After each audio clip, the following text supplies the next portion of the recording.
broken piece, and you opened up my whole heart, and love you in my whole heart. So I'm ready now, gonna let you in, all the way to the scars beneath my skin. And you don't look away, cause you understand, and you hold my heart with a gentle hand. Oh, where there's hurting, you show me what healing can do. Where there's hatred, you show me. Hartlik welkom by vandag se erediens. Dit is vir my groot lekkerte om saam met jou die Here te aanbid en saam vanuit die woord die Here se waarhede te ontdek. Ons vier tans die feesseisoen van koninkrykstyd, waar ons bewus raak van die identiteit van God se koninkryk ook in hierdie tyd, om dan God as die koning ook nou te kan verteenwoordig. Daarom is die uitnodiging dat jy jouself sal oopstel om deel te wees van God se werking in jou lewe, waar hy jou karakter wil transformeer, om soos Paulus dit aanstel, al hoe meer die beeld van God gelyk te word. Mag ons saam kuier vir jou tot groot seën wees. Maar kom ons bid eers saam. Kom ons sluit ons oë. Here, baie dankie vir hierdie geleentheid, waar ons ook op hierdie platform mag weet, dat ons saam in u teenwoordigheid kan wees. So wil ons u aanbid en kom erken dat u God is, 'n Vader van liefde. So weet ons, dat u gister ook vandag, en die weet dat u môre en die toekoms dieselfde sal wees. Daarom bely ons dat u die Alfa en die Omega is, die begin en die einde, die volëinder van ons geloof. Dankie vir die vryheid in Christus Jesus, om 'n nuwe mens die lewe te kan geniet, om so in gebondenheid veilig te mag wees. Heilige Gees, dankie dat u ons help en lei om bewus te wees om voluit die lewe te kan geniet. Ook in die donker oomblikke, dat u ons bewus maak van u nabyheid. Here, u woord is vir ons kosbaar, en saam met die psalmdigter bely ons dat u woord vir ons 'n lamp vir ons voet is, en 'n lig vir ons pad. So wil ons saam u elke dag met u wandel. Ook in hierdie oomblik raak ons van u bewus. Ons eer u. Amen.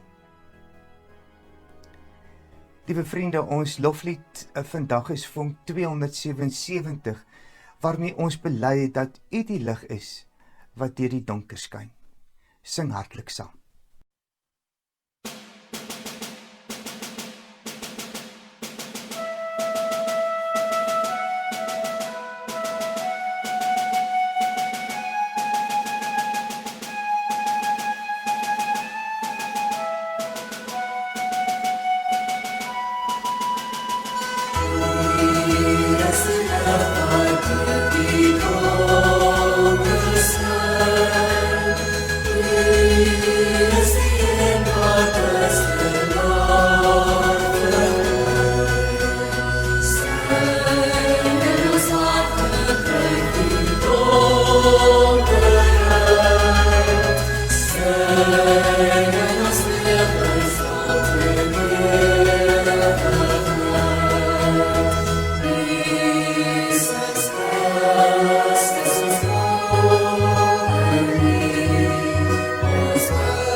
Ons lees saam uit die Evangelie van Matteus, hoofstuk 18, vanaf vers 21.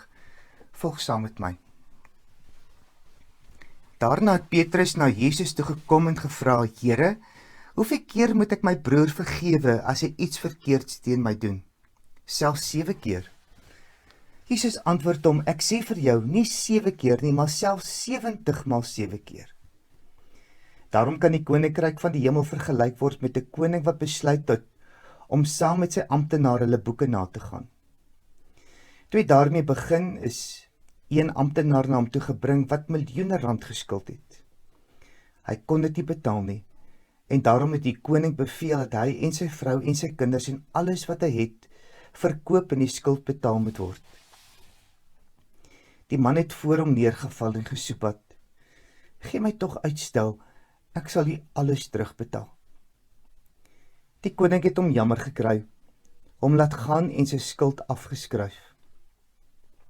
Toe daardie man buite kom, het hy een van sy mede-amptenare raakgeloop wat hom net 'n paar rand geskuld het. Hy het hom gegryp en gewurg en gesê, betaal wat jy skuld. Sy mede-amptenaar het voor hom neergeval en hom gesmeek, gee my tog uitstel, ek sal jou betaal. Maar hy wou nie, en hy is daar weg om hom in die tronk te laat gooi, totdat hy die skuld betaal het. Toe sy mede-amptenare sien wat gebeur het, was hulle diep teleurgesteld, en het hulle alles wat gebeur het vir hulle koning gaan vertel. Die koning het hom laat haal en vir hom gesê, jou skurk, al daardie skuld het ek vir jou afgeskryf, omdat jy my gesoepat het. Moes jy ook jou mede-amptenaar jammer gekry het, soos ek jou jammer gekry het nie. Die koning was woedend, en het hom oorgegee om gemartel te word, totdat hy al die skuld betaal het. So sal my Vader wat in die hemel is, ook met julle maak as julle nie elkeen sy broer van harte vergewe nie. Tot sover. Liewe vriende, ter inleiding wys ek jou so 'n paar emojis. Watter emoji kan jou emosie nou beskryf?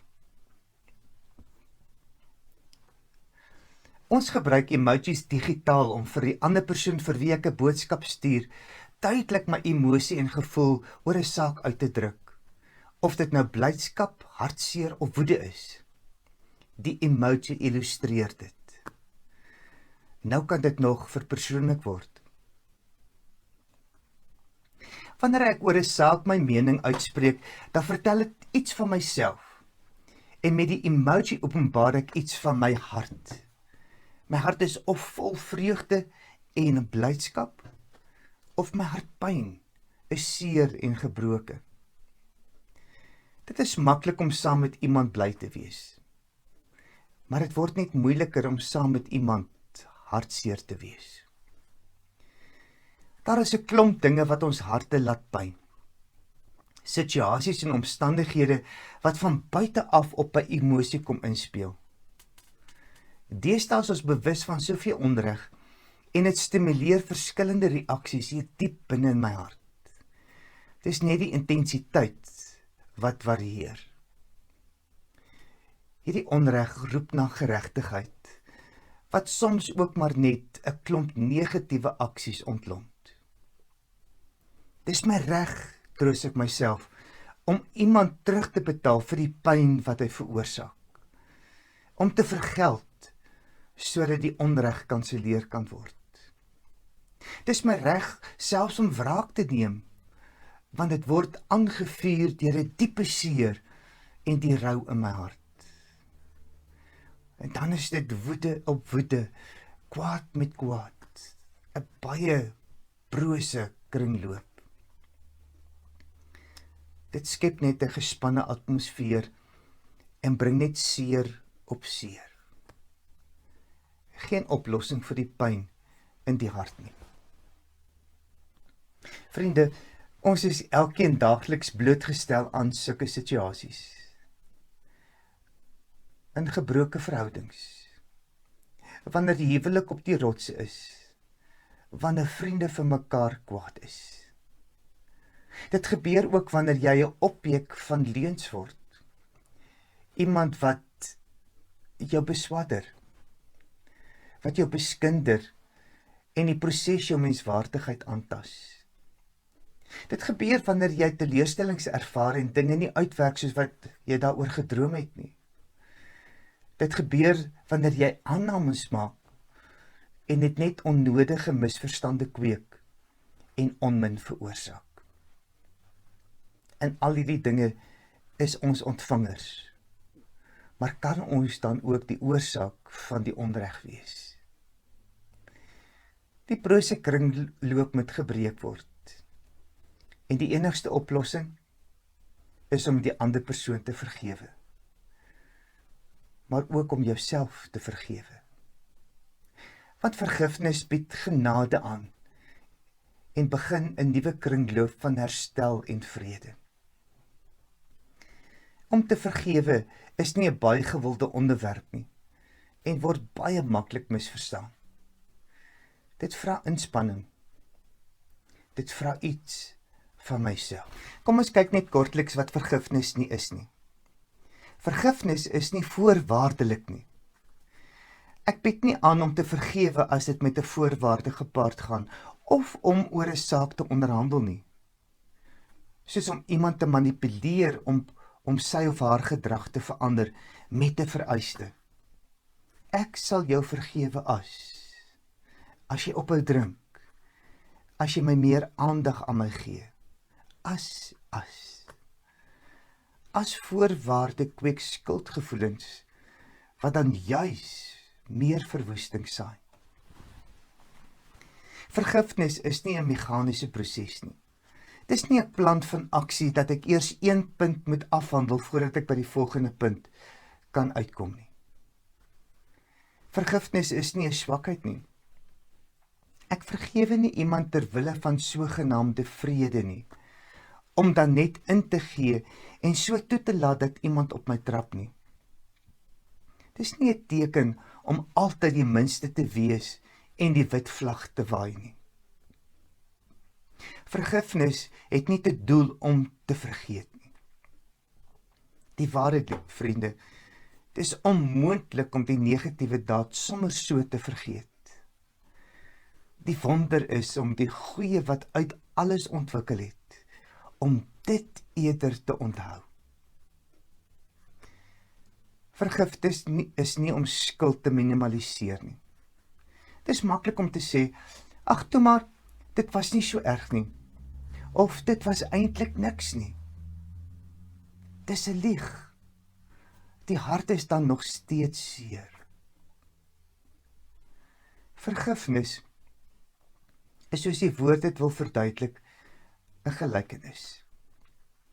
In Matteus 18 kom vertel Jesus 'n gelykenis wat kragtig die konsepte van genade en vergifnis kom aanspreek. Dit begin by Petrus wat 'n vraag vra, maar sommer selfvoldaan die antwoord kom gee. Here, hoeveel keer moet ek my broer vergewe as hy iets verkeerds teen my doen? Selfs 7 keer? Selfvoldaan.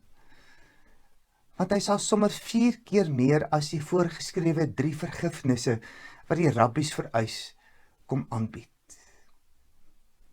En dan antwoord Jesus hom, ek sê vir jou, nie 7 keer nie, maar selfs 70 maal 7 keer. Eintlik wat Jesus by Petrus wil kom tuisbring, is dat hy verkeerd redeneer. Want vergifnis is nie in die telbesigheid nie. Want as jy tel, dan het jy nog nie vergewe nie. Vergifnis het nie grense nie. Dit gaan nie om hoe ver is te ver, of hoeveel keer is te veel nie. Wat gebeur dan as jy iemand vergewe? Dan kom vertel Jesus 'n gelykenis. Wanneer jy iemand vergewe, dan gee jy jou hart. Jy waag dit om ter wille van die ander persoon se menslikheid, sy skuld af te skryf. Dit alles kwyt te skeld. Die koning het die amptenaar jammer gekry. Die koning het hom splagitomai, 'n Griekse woord wat 'n gesindheid kom beskryf wat diep in jou hart ontspring, wat fokus op die ander, met die karakter van deernis en omgee, van compassion. Dit is 'n emosie wat ten spyte van jou eie situasie, ter wille van 'n ander se situasie reageer. Kom ek herhaal dit. Dit is 'n emosie wat ten spyte van jou eie situasie, ter wille van 'n ander se situasie reageer. Die gelykenis van die barmhartige Samaritaan illustreer hierdie gesindheid. Die Samaritaan, die man wat deur die rowers aangeval is, sien, het hy hom innig jammer splagietsomai gekry. Lukas 10 vers 33. 'n gesindheid wat in beweging kom. Onthou, wanneer Jesus hierdie gelykenis vertel, is hy besig om 'n nuwe koninkryk te vestig. En elkeen wat deel wil wees van hierdie koninkryk moet bereid wees om Jesus hierin te volg. En daarom fokus hy op 'n koninkryksidentiteit waar die volgelinge se karakter getransformeer word. Om soos Paulus dit stel, ons word al hoe meer verander om aan die beeld van Christus gelyk te word. 2 Korintiërs 3 vers 18. Ons word geroep en is bestem om gelykvormig te wees aan die beeld van sy seun. So kom skryf Paulus aan die gemeente in Rome.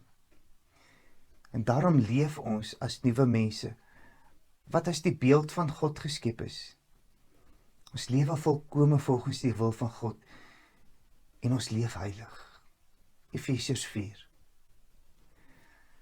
Ons verteenwoordig vandag, nou in ons eie konteks, die karakter van Jesus met 'n verantwoordelikheid. Paulus skryf aan die gemeente Korinte, die boodskap van versoening het hy aan ons toevertrou. Ons tree dus op as gesandte van Christus. Wanneer ons iemand vergewe, onthou ons ons eie verlede. Ons weet dat die sondige mens wat ons was, saam met Christus gekruisig is, sodat ons sondige bestaan beëindig kan word, sê Paulus vir die gemeente in Rome. Die amptenaar van die gelykenis wat ons gelees het nie sy verlede onthou nie. Hy het sy mede-amptenaar raakgeloop, wat hom maar net 'n paar rand geskuld het hy hom gegryp en gewurg. Vergifnis effek lê in die herstel van myself. Daarom moet ek vergewe. Maar nou die vraag, wat maak ek met die pyn in my hart? In alles in die lewe het ons altyd keuses. Ek kan toelaat dat die pyn my aanvuur om my situasie te wreek met vergelding en so die ander persoon ook seer te maak. Of ek kan in my pyn leer om met ander oë te kyk en saam met Jesus die pad te loop en al die moontlikhede op hierdie pad van herstel te ontdek. Dit is 'n moeisame pad, maar dit is 'n pad waar die Heilige Gees my karakter transformeer sodat ek die koninkryksidentiteit op my geloofspad kan verteenwoordig. So gebeur dit dat my omstandighede ten goeie sal verander tot eer van die Here. Om iemand te vergewe vra meer as net 'n wilsbesluit. Dit vra 'n innerlike transformasie. Om Jesus te volg is 'n wagstuk.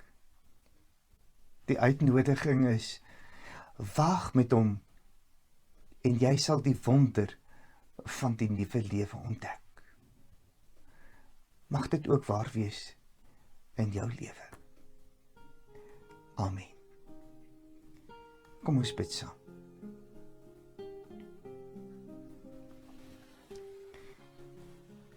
Here, ons is bewus van die lewe wat baie skerp draaie maak en ons in ons situasie kom plaas van onmin en seer. Dankie Heilige Gees vir u vashou, die waarskuwing om bedag te wees en ook u aanduiding wat 'n koers ons moet inslaan. Leer ons meer en meer die fyn aanvoeling, die sensitiwiteit van u aanraking om die slaggate op ons lewenspad raak te sien. Ons kom tree in vir soveel mense wat emosionele pyn verduur, wat die seer van lewensverhoudings fisies ervaar. Dat u lig ook in hulle omstandighede sal deurbreek, sodat hulle met waagmoed u sal volg op die pad van versoening en herstel. Dankie vir die nuwe seisoen wat in ons lewens aangebreek het. Mag jy die lente ook geestelike groei in ons eie lewens bewerkstellig, dat ons ook die blomme geur in ons eie omgewing kan versprei. 'n aangename geur van hoop, van versoening en van liefde. Ons bid vir die matrikulante wat in hierdie tyd ook rekenskap moet kan gee, dat ook hierdie rekordeksamen 'n voorbereidingsgeleentheid sal wees vir die eindeksamen wat voorlê. Mag hulle getrou wees ook aan hulle roeping. So kom bid ons om u seën en u beskerming, dat u tot ons redding sal verskyn en ons genadig sal wees. Dat u ons gebede sal verhoor en ons aan ons vrede kom gee. Amen. Geniet die dag. Tot 'n volgende keer. Totsiens. You show me what healing can do. Where there's hatred, you show me how kindness can move. Where there's fear deep inside, I won't run, I won't hide. I'll give you all of me so that you can see every broken piece and open up my whole heart and love you with my whole heart. So I'm ready now, gonna let you in, all the way to the scars beneath my skin. You don't look away 'cause you understand, and you hold my heart with a gentle hand. Oh, where there's hurting, you show me what healing can do. Where there's hatred, you show me how kindness can move.